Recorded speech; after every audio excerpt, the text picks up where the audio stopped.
রুম্পার হেসেলে আপনাদের সকলকে স্বাগত।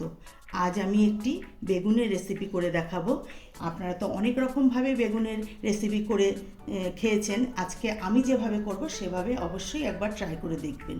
বেগুনের রেসিপিটা করতে আমার প্রথমে বেগুন লাগবে। এই যে দুটো বেগুন নিয়ে নিয়েছি। এই বেগুন দুটোকে আমি গোটা অবস্থায় ভালো করে ধুয়ে নিয়েছি। এবার একটা ছুরির সাহায্যে প্রথমে আমি বেগুনগুলোকে কেটে নেব।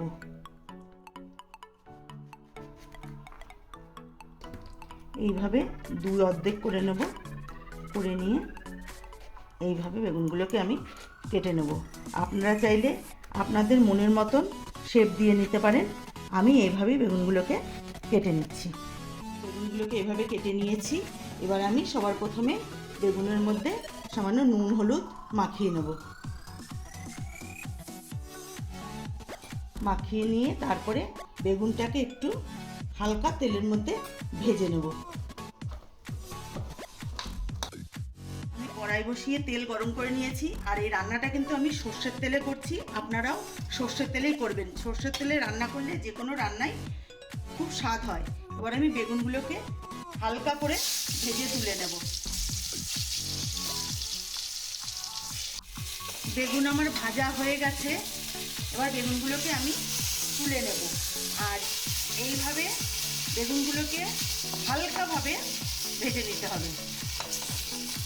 বেগুনগুলো আমি তুলে নিয়েছি। এবার আমি এই তেলের মধ্যে আমি একটু দিয়ে দেব গোটা জিরে ফোড়নে। এবার আমি এর মধ্যে দেব কেটে রাখা পেঁয়াজ আর রসুন। আর এই রান্নাটা করতে কিন্তু পেঁয়াজটা একটু বেশিই লাগে। এই যে এবার আমি দিয়ে দেবো এর মধ্যে কেটে রাখা পেঁয়াজ,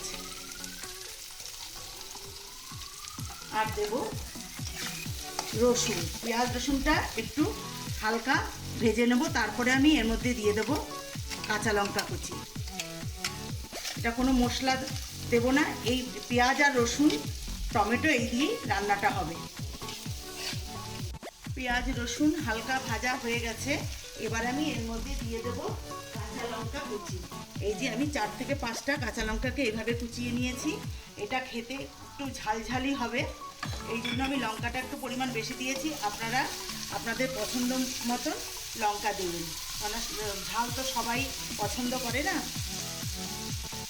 আর এবার আমি এর মধ্যে দিয়ে দেব হলুদ গুঁড়ো, আর দেব লবণ। এটা খেতে ভীষণই ভালো হয়। আপনারা অবশ্যই একবার ট্রাই করবেন। এবার এটা একটু কাঁচা লঙ্কার সাথে একটু ভাজা ভাজা করে নেব। পেঁয়াজ রসুন লঙ্কা সব ভাজা ভাজা হয়ে গেছে। এবার আমি এর মধ্যে দিয়ে দেবো কেটে রাখা টমেটো।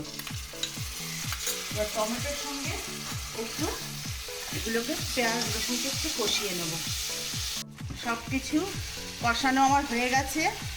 এবার আমি এর মধ্যে দিয়ে দেব ভেজে রাখা বেগুন। এবার বেগুনের সাথে এটাকে একটু নাড়াচাড়া করে নেব। নিয়ে আমি এর মধ্যে একটু সামান্য চিনি দেব, কারণ চিনিটা দিলে খেতে ভীষণই ভালো লাগবে। কারণ এটা যেহেতু বেশি একটু ঝাল টক টক হবে খেতে, তার সঙ্গে একটু চিনি দিলে খুবই ভালো লাগে। এবার আমি এর মধ্যে দিয়ে দেবো একটু চিনি।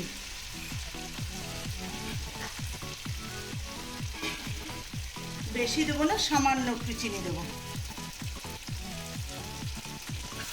এটা কিন্তু খেতে ভীষণই ভালো হয়।